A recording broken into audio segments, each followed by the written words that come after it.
Seenaa koo ani guyyaa har'aa baay'een gammadee guyyaan kun anaa baay'ee bareedaa jechuun hawwiin seenatti himatte. Seenaan hawwiinis yeroo kana keessatti maa inni gammachuun kee jedhitoo na gaafadhu ka'a jechuudhaan gaafatte. Seenaanis ani kaayyoo kee namatti hin himisiin hin jenne jechuudhaan itti dubbate. Yeroo kana keessatti gammachuu argachuun barbaada. Guyyaa har'aa ati koo baay'ee waan isa jaalattuuf waa'ee isaa malee yaadni akkasiin qabu jette. Yeroo sanitti seenanis nan beekaa ani hin beeku beekii nan jaaladhaa jechuudhaan gaafatte. Yeroo kanatti ana koo homtuu natti hin beeksisu nan jaaladha jechuudhaan hawwii gaafatte. Hawwiinis eeyyee ofirratti hin beektumoo maal ta'a har'aa? Osoo afaanii baafatee akkana jaalatu natti himii jechuudhaan hawwiinis hiriyaatoo oduu inni akkasiin jedhe anis baay'ee siif gammada jettee dubbatte. Dhugaa jettee seenaa koo baay'ee si galateeffadha ati hiriyaa dhugaatii jechuudhaan deebiste. Seenaanis indii maal si godhee kan hundaa natti baay'istee jechuudhaan hiriyaa jechuun koo hiriyaa gammachuudhaafis gaddaafis nama taatu jechuudhaan deebistee fi yaa ta'u malee ishii beellamni kee guyyaa kamii jechuudhaan itti dubbatte. Seenaanis anan jedhu har'a hawwii koo baay'ee sirraa bareede har'a maaf akka bareechitee jechuudhaan itti dubbatte. Hawwiinis ammasittiin guyyaa har'aanillee nama wayii wajjin beellama qaba jechuudhaan karaa ishii kutte. Yeroo kanatti seenaan baay'ee gadda keessa seentee maal ta'a har'a jaalala kee osoo naaf ibsite jechuudhaan ija jaalalaatiin isa ilaalaa turte. Yaa ta'u malee beekanis osoo jaalala isheedhaaf qabu haala kamiin akka ibsatu garaa gabaagabate. Yeroo kana keessatti naafiyyaan ati hiriyaa dhugaatii hiriyaa da'uudha obboleessa koodha kan maal siin jedhu siifi jecha si ibsuu hin qabu beektaa nama jaalattuu fi wanta ati jettu tokko hin jiru. Sababni isaatis jaalala dhugaa keessan gatii isa xiqqeessuu baay'ee nama orkaadha jechuudhaatti. Yeroo sanatti naafinis beeka hiriyaa koo akkasas jechuu hin danda'u. Waan hundaafuu guddaa naa galatoomii jechuudhaan itti hima.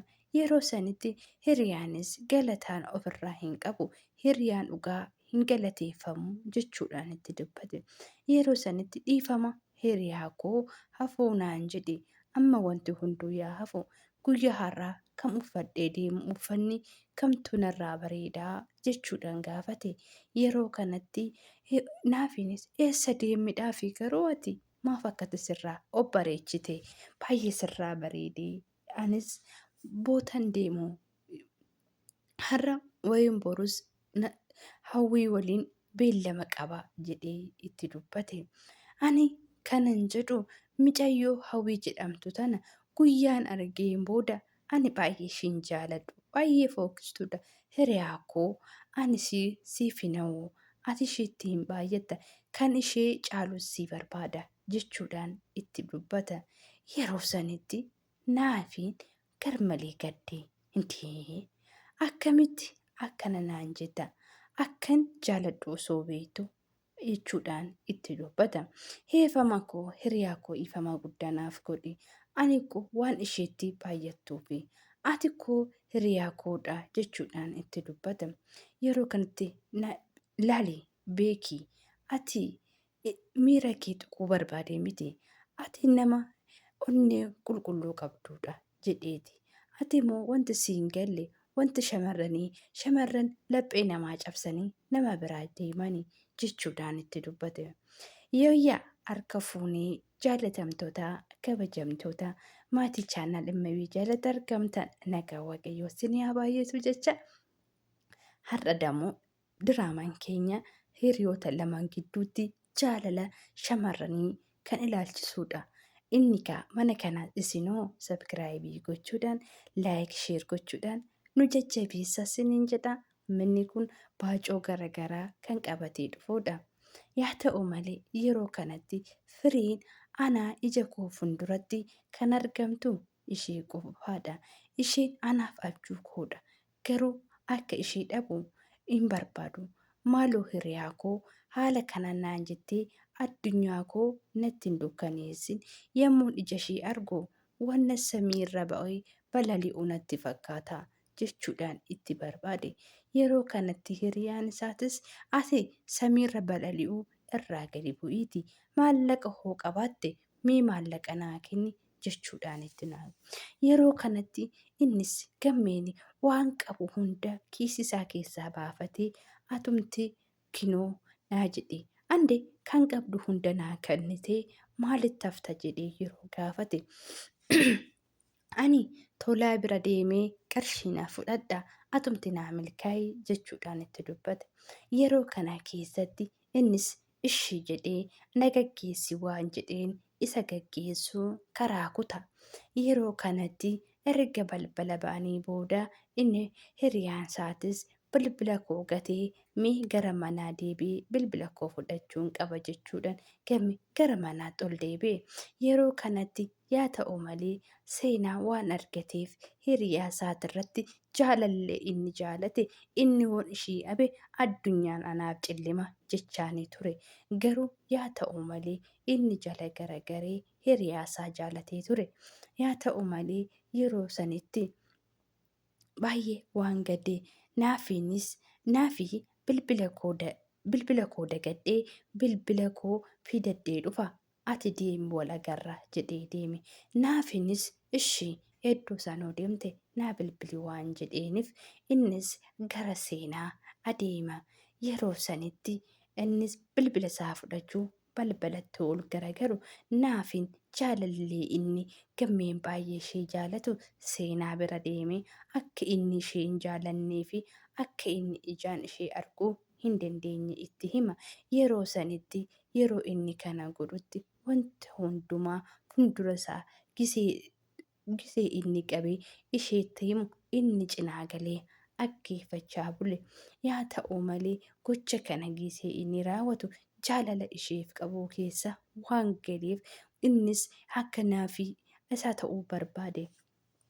Yeroo kanatti bilbila hoo bilbilee yaamu ani jarjareen jira eessatti si arguu jechuudhaan ulaa keessan jira tole kootu kaa hin turiin jettee seenaan itti dubbatte. Naafiinis tonkolii fi shirrii inni hiriyaa isaatirratti qabu waan jiruuf innis haqee ishee argate. Yeroo kanatti hiriyaa seenaa baay'ee ishiin jaalattu kan isa jaalattu qabdi. Yaa ta'u malee seenanis guggitiyaan naafiin wayinis hiriyaan isaa waan ishee jaalatuuf jecha jaalalaa isaaf isheedhaaf ibsatu waan abeef natti hima jettee baay'ee tokko garmalee an eegu ture. Yaa ta'u malee naafii koo maal taatee turtere jechuudhaan itti dubbatte. Naafiinis seenaa ija ishee keessaa ilaalee jaalala hiriyaa isaatirratti waan ishee jaalateef jecha itti fayyadamu abe. Ani jecha kana hoosiin jedhu baay'een gadda seenaa koo dhiifama waliin jettee gaafate. Maa inni natti himii jechuudhaan itti dubbatte. Innis gammeenni koo sin jaalatu maaf akkasii jibbu ani hin beeku ilaalcha shaggaasiif hin qabu ilaalchisaa yeroo hunda jaalala keetiif kan sirraa taqabbaluu dide kanaaf inni ijaan argu sin jaalatu sin barbaadu jedhee itti dubbata. Seenanis rifaatuudhaan ka'u jechuudhaan akkamitti kun immoo naatiin koo kana hin jedhu naatiidhaan maqaa hin taane maaf itti moggaasta inni baay'ee na jaalata anillee baay'een isa jaaladha jechuudhaan itti hima. Yeroo sanitti naatiin anas ta'ee sis ta'ee ijaan argaa keenya hin barbaadu kanaafi si barbaadee sitti himu kana sitti himuun kan koo lapheen kan kee akka cabu hin barbaadu ati isa waan baay'ee jaalattuuf lapheen kee akka si jalaa cabu hin barbaadu kanaafiyyuu qurxii kee beekuu qabda jechuudhaan itti hima. Yeroo sanitti isheen anaaf inni dawoo koodha kanaafiyyuu jireenya koo ifnisaa biraaninna jireenya kootiif ifa kan naa ibsu isaadha. Kanaafiyyuu isa dhabee jiraachuu hin danda'u jechati naan jettu hoomiyyuu naa fudhatamuu hin qabu jechuudhaan itti hima. Yeroo naafiin kana jedhee seenatti himu naatiin duuba isaa jaajjee wanta hundumaa dhaggeeffachaa ture. Yeroo muraasa baay'ee inni jaalala isheedhaaf qabu naafiin seenaadhaan ani sin jaaladha kanaan booda si abuu hin barbaadu jechuudhaan guyyaa mooraa kana keessatti si arge ani baay'ee si jaaladhe jechuudhaan itti himu.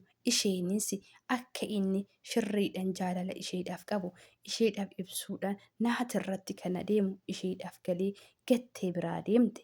Yeroo kanatti naatiin duuba jaajjee wanta hundumaa waan dhaggeeffatuuf erga isheen biraa deemte bira dhaqee inni naatiin qisee boo'u naafiin bakka taragaagga'i hiriyaa koo jechuudhaan itti dubbate. Yeroo kanatti naafiinis hiriyaa koo baay'ee si gaddisiise baay'ee si miidhe kanaafiyyuu dhiifama naaf godhi ati hunda koodha jechuudhaan itti dubbate. Jaalalli ijaa naaf gala hoomaa miti jechuudhaan itti dubbate. Eeyyeeka jaalala hiriyaan lamaan gidduu irratti shamarran takka gidduutti adeemsisaa jiru isa kana. Mee kutaan lammataa maal ta'a? Warri jettan koomentii jalatti naa teechisaa. Ani immoo kanas sin biraan ga'u ta'a. Na jajjabeessaa. Turtii gaarii baay'ee.